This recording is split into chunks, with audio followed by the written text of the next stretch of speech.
안녕하십니까. 네, 복지연구 케어 매니저 이평재입니다.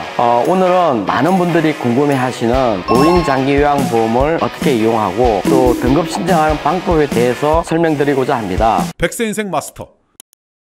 먼저 요양보험을 신청하실 수 있는 자격은 65세 이상 어르신이 노인성 질환이나 또 신체적인 문제가 있거나 치매 증상이 있거나 혹은 6개월 이상 거동이 불편하셔서 일상생활에 많은 불편을 겪고 있을 때 신청을 하실 수가 있습니다. 만 65세 미만일지라도 치매와 같은 노인성 질환을 앓고 있는 경우에도 신청을 하실 수가 있습니다. 우선 가장 먼저 하셔야 될 것은 살고 계시는 지역에서 가까운 국민건강보험공단에 직접 가셔서 장기요양 신청서를 작성해서 제출하는 경우와 또는 팩스나 우편으로 접수하는 경우가 있습니다. 보통은 보호자분들이 대신 신청을 하시는 경우와 저희와 같은 복지연구 사업소를 통해 대리 신청을 하시는 경우가 많습니다. 실제 공단에 전화를 해서 문의를 해보시면 본인이 직접 오실 수 있는지 혹은 우편이나 팩스로 접수를 하실 경우에 또는 대리인이 신청하는 경우에 관해서 어떤 서류가 필요하고 각각 어떤 과정을 통해서 신청하는지에 대해서 자세히 안내를 해 주십니다. 이게 노인 장기요양보험 이용의 가장 첫 번째 단계라고 보시면 될 것 같습니다. 두 번째는 접수 신청이 잘 되었으면 그 이후에는 공단에서 심사를 하기 위한 직원들이 어르신이 살고 계시는 집 주소로 방문을 하게 됩니다. 보통은 공단 직원, 간호사, 사회복지사 해서 2명에서 3명이 방문을 하십니다. 방문해서 실제 어르신이 일상생활에 얼마나 불편을 겪고 계신지에 대한 평가를 하게 되는데요.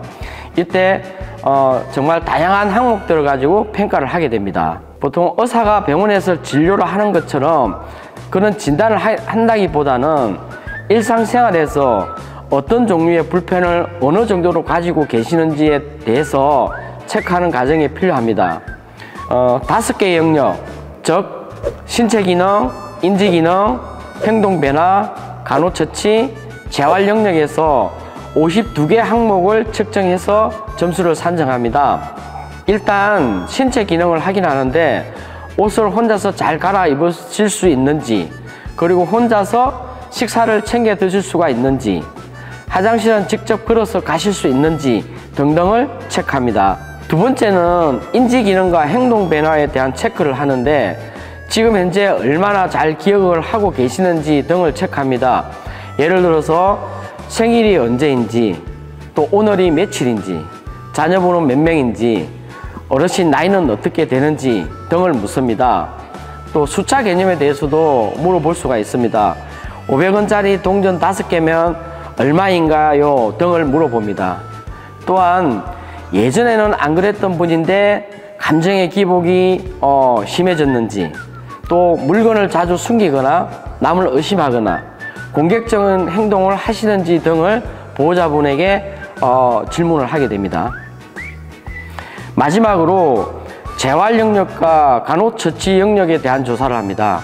어르신들의 근육의 힘, 또 근력이 팔다리에 얼마나 있는지, 그리고 관절은 제대로 모든 범위 내에서 움직임이 가능한지 등등을 체크하고, 그리고 다음에 간호처치 영역에서는 도뇨관리, 장루 등 간호처치가 필요한 상태인지를 체크합니다.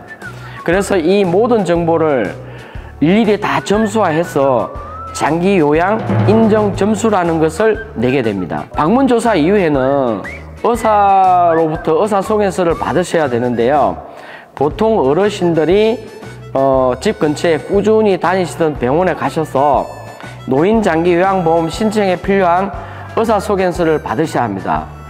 아까 공단의 직원분들이 와서 일상생활에서의 불편함을 척도해서 점수를 했다면 의사선생님은 현재 질환에 의해서 어떤 불편을 겪고 있고 또 이 질환에 의해서 어르신이 앞으로 겪게 될 문제들, 그리고 지금 현재 불편사항 등등을 체크해서 의학적 판단에 의해서 소견을 적어서 주십니다. 그렇게 해서 공단의 심사위원회에서 장기요양 점수와 의사소견서를 합쳐서 최종적으로 등급 판정을 하게 됩니다. 보통 장기요양 인정 등급은 크게 나누어서 1등급, 2등급, 3등급, 4등급, 5등급, 그리고 인지지원 등급인 6등급으로 나뉘게 됩니다. 점수가 95점 이상이면 1등급, 또 45점에서 51점 미만이면 5등급으로 판정을 받습니다. 장기요양 인정 등급은 1등급으로 갈수록 어르신들이 일상생활에서 대부분의 것들을 도움을 필요로 하시는 경우이고요.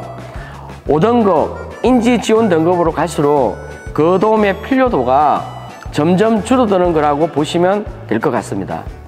보통 1등급, 2등급 정도 되시는 분들이라면 거의 혼자서 거동이 불편하신 상태라고 보시면 될 것 같습니다. 그리고 5등급 정도는 집에서 혼자 일상생활의 일부분이 가능하신 정도라고 보면 될 것 같습니다. 그렇게 등급 판정이 끝나고 나면 표준 장기 이용 계획서, 그리고 또 장기 요양 인증서, 복지연구 급여 확인서를 공단에서 보내주게 됩니다.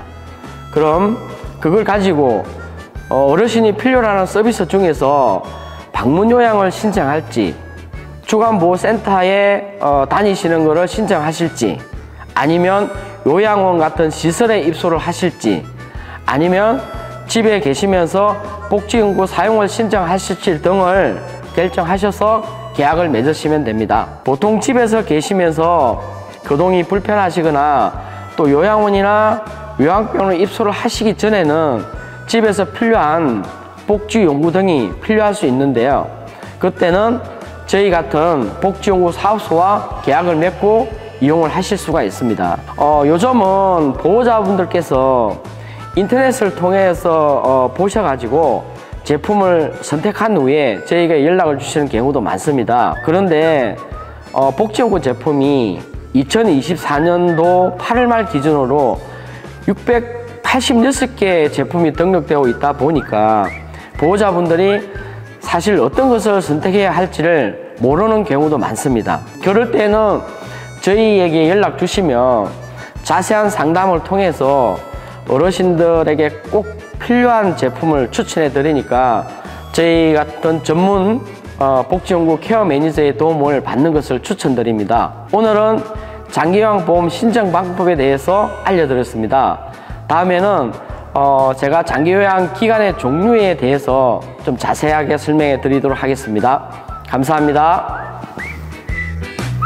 백세 인생 마스터